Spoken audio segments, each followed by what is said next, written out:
Jeremy Mayfield, driver of the number 41 car in the NASCAR Sprint Cup Series. Tony Martin, a licensed crew member with the number 34 team in the NASCAR Sprint Cup Series.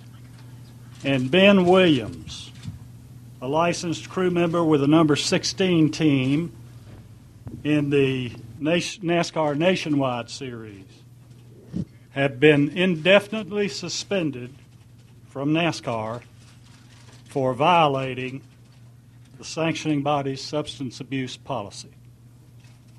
All three were found to have violated Sections 12.1, actions detrimental to the sport, and 7.5, violation of the NASCAR substance abuse policy in our 2009 NASCAR rulebook. NASCAR has one of the toughest substance abuse policies in all of sports. That's number one.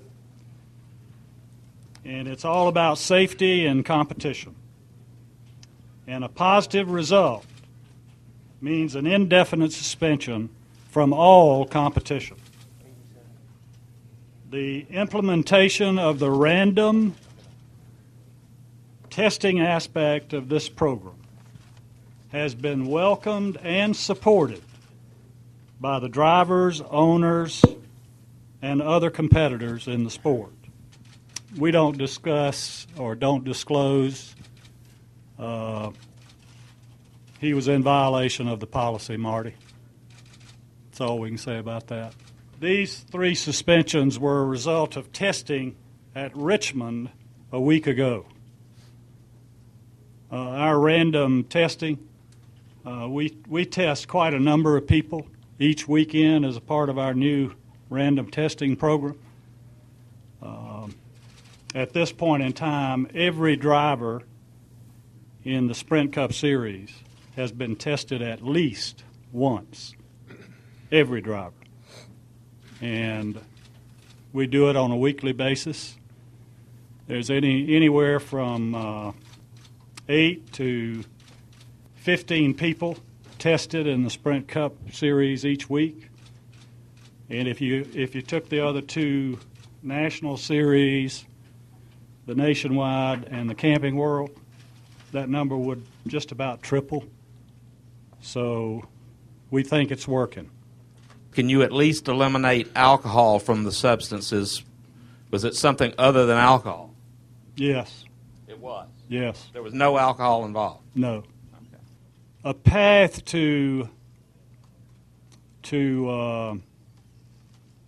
come back into racing is up to the individuals.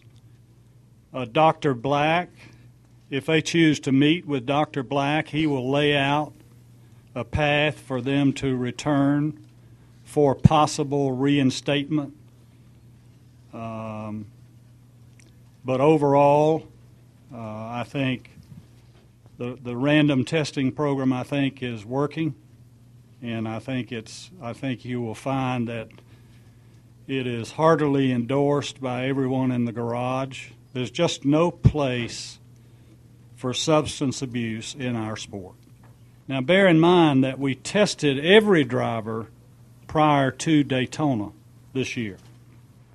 The teams tested the crew members. And we're going to continue this. It's our policy now. We test 4 to 8 drivers every weekend. And they're random. So I think that's a good way for us to stay on top of this. I think it's been with every driver having been tested at least once. And by random, some drivers have been tested numerous times. Dr. Black will recommend to us, and we will certainly listen to him, but when it comes to the final say, that would be NASCAR based on his recommendations. At random, the way it works, it's all done by computer generated. We have a database. Like a lottery. Right. The database which picks out numbers. Right. They don't know who the drivers are, or they just come out of a pool. Mm-hmm. And we do that each week. Every week there's a race. We have people who are tested at random. Your second question was, I think, was anybody on the property when they were informed? I'm not sure of that, but I do know the individual parties were made aware. Jeremy is an owner and a driver. He is suspended indefinitely as both as a driver and as an owner. His team could be operated by someone else, but Jeremy will not be allowed to participate. This is not an appealable offense. Yeah, once that second sample comes back positive, it's a positive. I think it is what it is. I think we take our substance abuse seriously.